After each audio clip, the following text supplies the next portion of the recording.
Oublie tout ce que tu crois savoir sur le karma. Ce n'est pas une simple croyance exotique, ni une superstition. Le karma, c'est une loi universelle, aussi réelle et invisible que la gravité. Aujourd'hui, tu vas découvrir pourquoi ce principe gouverne non seulement ta vie, mais aussi le destin de nos civilisations. Prêt à voir le monde autrement. La gravité, tu ne la vois pas, mais si tu lâches un objet, il tombe. Le karma, c'est pareil, il n'a rien de mystique. C'est une loi de cause à effet totalement neutre. Selon la philosophie ésotérique, chaque action, chaque pensée, chaque intention est une cause qui va produire un effet. Ce n'est pas une punition, ni une récompense divine.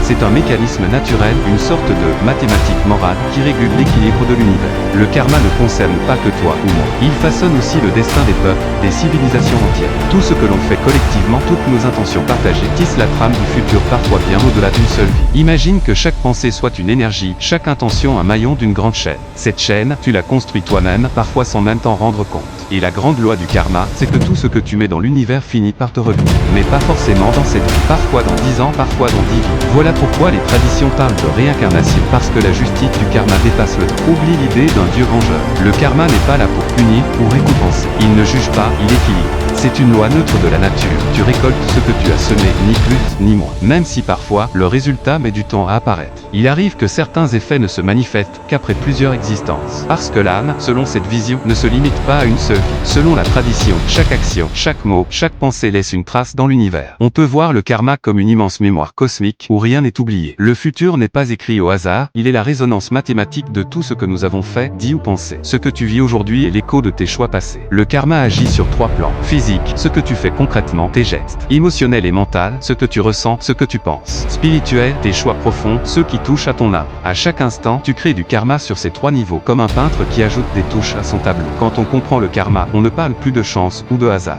Rien n'arrive par accident, il y a toujours une cause, même invisible. Cette prise de conscience pousse à la responsabilité, tu deviens l'auteur de ton destin. Connaître cette loi, c'est devenir libre, tu ne subis plus, tu crées. Savoir que la moindre intention a un impact t'aide à vivre plus consciemment, à faire des choix qui élèvent. Et même si tout ne se règle pas dans cette vie, tu sais que rien n'est perdu, tout se transforme, tout sert à évoluer. Alors, la prochaine fois que tu te demandes pourquoi ça m'arrive, souviens-toi, la vie n'est jamais aléatoire. Si cette vidéo t'a parlé, partage-la, like, abonne-toi et laisse un commentaire. Que penses-tu, toi, du karma? À très vite pour de nouvelles explorations de l'invisible.